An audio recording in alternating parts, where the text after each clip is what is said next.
আসসালামু আলাইকুম এভরিওয়ান, কেমন আছেন সবাই? আশা করি সবাই ভালো আছেন। Welcome to my channel. আপনারা দেখছেন Ayesha Jammu daily life and cooking ব্লগের নতুন আরও একটি ভিডিও।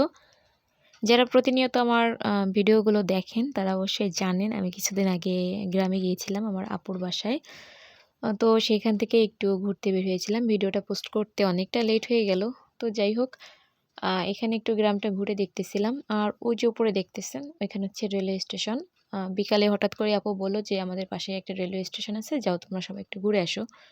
তো উপরে যে ছিল আমার ভাবি, আমার বোনের ছেলে, মেয়ে সবাই উঠে গেছিলো। আমার একটু উঠতে কষ্ট হচ্ছিল। তো যাই হোক, কথা বলতে বলতে উপরে চলে আসলাম।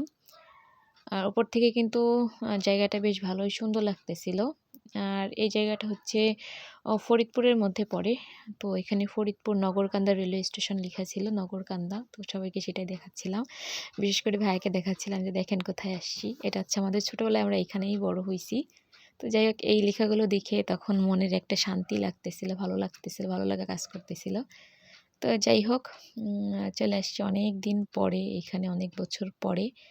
আর এই রেল স্টেশনটা কিন্তু আমার শহর থেকে গ্রামের এই বিষয়টা কিন্তু আমার কাছে খুব ভালো লাগছে। গ্রামে এই শান্ত একটা পরিবেশ, কোনো জ্যামজট নাই, কোনো গাড়ির কোনো আওয়াজ নাই। শহরে যেটা হয় সবসময়ের জন্য একটু গাড়ির আওয়াজ, শব্দের মধ্যে এই স্টেশনগুলোতে আমরা যাই। কিন্তু এখানে ছিল একদম শান্ত একটা পরিবেশ। আর পাশে তো চারপাশে পুরোটা গ্রাম, একদম গ্রামের মধ্যে মানুষের। এটা হচ্ছে যেন একটা বিল, ডাকাতি বললে হয়। তো সে বিলের মধ্যে হচ্ছে যে, আর আশেপাশে হচ্ছে বসতবাড়ি ছিল, তার মধ্যে রেল স্টেশনটা।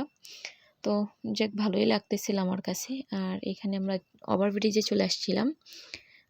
তো এপাশ থেকে একটু ওই পাশে চলে যাব, যেহেতু বেশ কিছুটা উঁচু নিচু রাস্তা। রেল লাইন এপার থেকে ওপার মানে যাওয়াটা সম্ভব হচ্ছিল না নিচু থেকে। তো সবাই ওভারব্রিজ হয়ে ওই পাশে যাব। তো এখানে একটু ভিডিও নিচ্ছিলাম, কিছু পিকটিক তুললাম। তো যাই হোক, এই তো উপর থেকে দেখেন বেশ সুন্দরই লাগতেছে। আমার কাছে তো ভালো লাগতেছে, জানি না কার কাছে কেমন লাগতেছে, বাট গ্রামের মধ্যে এমন সুন্দর একটা রেলওয়ে স্টেশন ভিউটা আমার কাছে খুব সুন্দর লাগতেছে।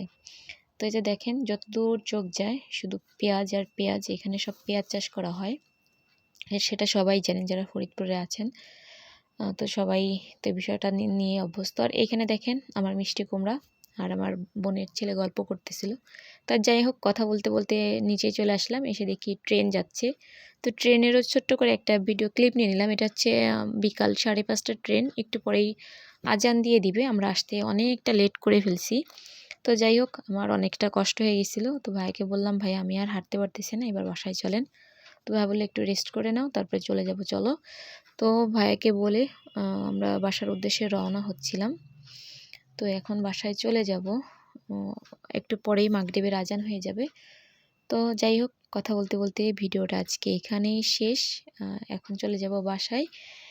আপনারা থাকেন, যারা এখনও চ্যানেলটা সাবস্ক্রাইব করেন নাই সবার কাছে অনুরোধ থাকবে চ্যানেলটা সাবস্ক্রাইব করে দিয়ে পাশে থাকবেন। টাটা, আল্লাহ হাফেজ, আসসালামু আলাইকুম।